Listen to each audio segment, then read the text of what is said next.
Vous écoutez Europe 1, il est 11h30, le journal de la santé avec Isabelle Quenin. Au sommaire aujourd'hui, un troisième cœur artificiel Carmat greffé à Paris. Une question, avez-vous un cerveau masculin ou féminin? Et puis alerte aux compléments minceurs réputés 100% naturels achetés sur Internet. Ils cachent bien leur jeu.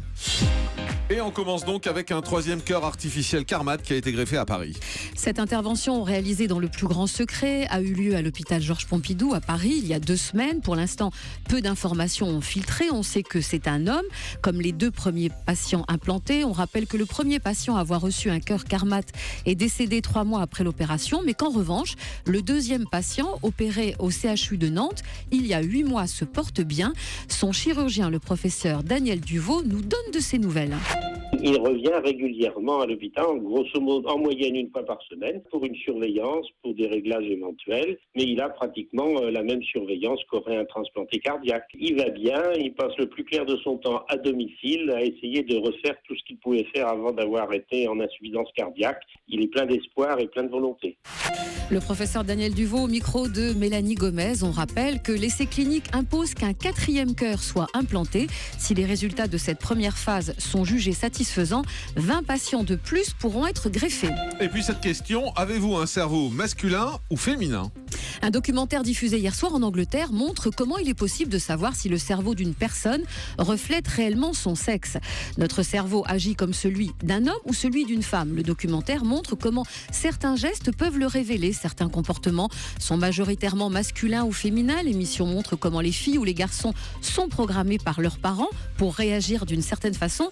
Mais si la pression familiale et sociale a son importance, les hormones du bébé jouent aussi un rôle. Ces hormones façonnent le cerveau de l'enfant. Un bébé exposé à un plus grand taux de testostérone sera moins empathique plus tard, comprenez, moins sensible, moins proche des autres, peut-être moins doué pour la communication. Alors, cerveau fille ou garçon, est-ce que vous êtes prêts à faire le test? C'est très simple. Ah, il y a un test à faire, on va faire. Alors vous allez simplement entrelacer vos mains, croiser vos doigts. Vous savez comme on fait généralement, voilà. Donc on va tous regarder quel est le pouce qui est sur le dessus. Si vous avez le pouce droit sur le dessus, eh bien vous êtes une fille.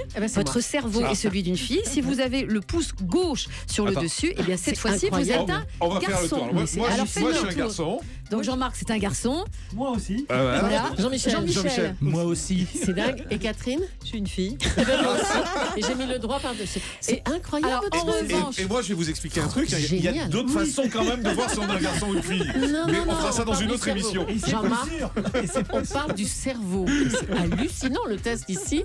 Ah, ça marche à tous les Zéro coups. faute. et ça n'a rien à voir avec les gauchers ou les droitiers, comme il m'a été répondu dans la rédaction. Effectivement, ça fonctionne. Allez, je sais plus où on en est. Oui, on en est. C'est un nouveau métier plein d'avenir, baby planner. On connaissait les wedding planners, vous savez, ceux qui nous aident à préparer notre mariage. Suite logique, voici les baby planners, des coachs qui cette fois-ci aident les futurs parents dans tous les détails, toutes les péripéties de la grossesse. Quelle préparation à l'accouchement faut-il choisir? Quelle poussette acheter? Comment gérer les futures grand-mères? Tout est prévu, même si la grande inquiétude des parents reste le mode de garde du bébé. Les explications d'Anaïs Lunet, baby planner, qui a lancé son agence Before Baby, au micro de Mélanie Taravant. Il n'y a que 6% des enfants qui sont gardés en crèche. Ça veut dire qu'il en reste quand même 84% qui sont gardés ailleurs. Donc, où? Là, du coup, il va falloir leur dire, mais vous savez, il existe des crèches alternatives. Il y a des crèches parentales, des crèches familiales, des mini-crèches, des haltes-garderies. Et puis maintenant, il y a aussi beaucoup de crèches d'entreprises. Il y a plein de solutions qui s'offrent aux parents, mais l'information n'arrive absolument pas.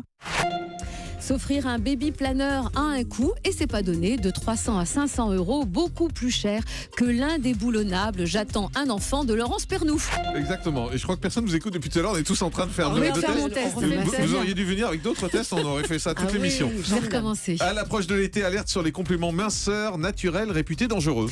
Des chercheurs de l'université Paul Sabatier à Toulouse révèlent que la moitié des compléments alimentaires réputés 100% naturels vendus sur Internet pour maigrir contiennent des médicaments dont certains interdits et dangereux. Pourtant, ils ne sont censés contenir que des extraits de plantes et pour certains des vitamines, acides aminés ou encore minéraux. Sauf que dans la réalité, seuls 44% des produits testés sont conformes. Les autres contiennent de la sibutramine, un coupe-faim interdit en France car mauvais pour les artères et le cœur. On y trouve encore de la phénolphtaléine, un laxatif potentiellement cancérigène. C'est pour Le ça qu'on problème, maigrit. c'est que certains produits en contiennent, donc les deux substances sont associées. Pour l'instant, pas pas d'incident en France. En revanche, quelques cas signalés en Allemagne. Conclusion de cette étude menée depuis près de 9 ans. N'achetez plus vos produits minceurs sur Internet. Très bien. C'est long, dis donc, vous allez finir par faire Europe Midi si vous continuez. Le chiffre du jour, c'est 12. Je vais faire court et pertinent. 12% des Français avouent avoir déjà dragué dans un ascenseur, selon l'enquête du Parisien parue aujourd'hui. 4% y auraient même fait l'amour, d'où l'intérêt d'habiter dans un étage élevé. Très bien, ben voilà, ça là elle est bien, ça là on la garde.